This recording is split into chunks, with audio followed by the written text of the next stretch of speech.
Hello, everyone. Welcome back to VividLingo Studio, the place where we make business English simple, practical, and fun. I'm Alex. And I'm Jamy. Alex, sometimes even my favorite coffee can't help me. I wake up, I look at my alarm clock, and I just think, oh, no, not again. Oh, Jamy, I know that feeling. It sounds like you're experiencing what many people call the Monday morning blues. But maybe it's every morning blues? Yes, every morning. I really, really hate my job, Alex. But I can't quit. I need the money. I feel like I am in a prison. If Jamie's feeling sounds familiar to you, then this episode is for you. Today we're talking about a very real problem. I hate my job, but I can't quit. So, for all of us who are feeling trapped, what can we do? Don't worry, we're not just going to talk about the problem, we're going to give you 4 simple steps to survive and even escape without quitting your job right away. 4 steps? Tell me more. So, grab your notebook, get ready to learn, and let's find out how to turn your job misery into a survival strategy. Let's go. Alex, I have a big problem. Every morning, I look at my alarm clock and I want to cry. I really, really hate my job. I'm sorry, Jamie. Many people feel like this. It's called being unhappy at work. Why don't you quit? I can't. No money, no honey. I have to pay for my rent, my car, and my food. I feel like a bird in a cage. I understand. You are trapped. But listen, you don't need to be sad every day. Today we have 4 detailed steps to help you survive and prepare for a better future. Step 1, change how you think about your job. Your job is not your identity, it is a money machine. A money machine? Like an ATM?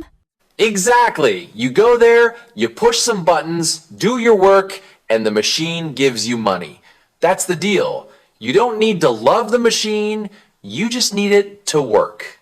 So if my boss is angry, I should just think, the machine is noisy today? Yes. Don't take the stress home. When you leave the office at 6 p.m., switch off your work brain. Your real life starts after work. Step 2. Find small joys.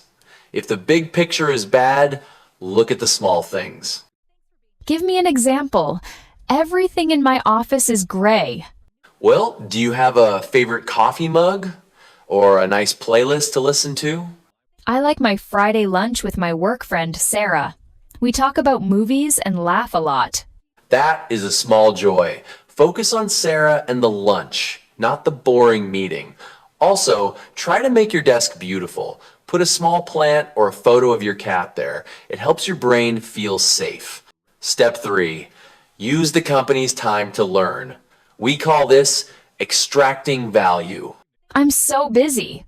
How can I learn? Think about it. Can you practice your English emails? Can you learn how to use Excel better? If the company has free classes, take all of them. Oh, so if I learn a new skill at my desk, I am getting paid to study? Yes! Every hour you spend learning is an hour you are getting closer to a better job. You are using the company to help you, not just helping the company. Step 4. This is the most important. Make an escape plan. This sounds like a movie. Do I need a map? You need a career map. Spend 30 minutes every night at home, 1. Update your resume CV. 2. Look at 5 new jobs online. 3. Send 1 message to a friend or a recruiter. When I do this, I feel like I have a secret.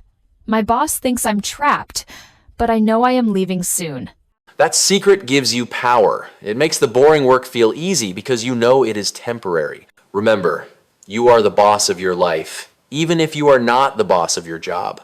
Thank you, Alex. I'm going to go buy a small plant for my desk, and then tonight I will fix my resume. That's the spirit. You are not a bird in a cage anymore. You are a bird preparing to fly. See you in the next episode. Bye!